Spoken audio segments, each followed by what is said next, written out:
ইফতারের দোয়া জানা আছে ভাই? কি দোয়া? আমরা একটা দোয়া কমন জানি বাংলাদেশে মানুষ, সেটা হলো আল্লাহুম্মা লাকা সুমতু আলা রিজকিকা আফতারতু।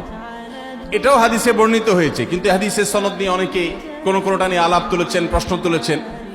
আল্লাহুম্মা লাকা সুমতু মানে হলো, হে আল্লাহ, আপনার উদ্দেশ্য রোজা রেখেছি, ওয়া আলা রিজকিকা আফতারতু, এবং আপনার দেওয়া রিজিক দিয়ে ইফতার করেছি। আর ইফতারের আরেকটা দোয়া হলো যাহাবাজ জামা ওয়াবতাল্লাতিল উরুক ওয়া সাবাতাল আজরু ইনশাআল্লাহ। এটা একটা দোয়া। যদি এগুলো দোয়ামূলক নয়, আমরা দোয়া বলছি, এটা মূলত আল্লাহর কাছ থেকে একটা প্রত্যাশা। এর অর্থ হলো যাহাবাজ জামা, আমার পিপাসা দূর হয়ে গেছে। ওয়াবতাল্লাতিল উরুক, আমার শিরা উপশিরাগুলো সব সিক্ত হয়ে গেছে।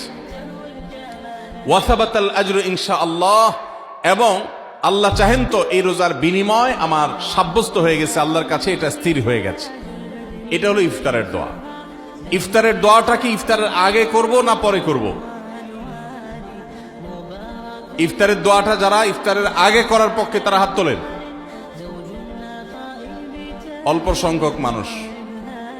আর বাকিরা সবাই কি পরের পক্ষে না মাঝখানের পক্ষেও আছেন লোক? সব পরের।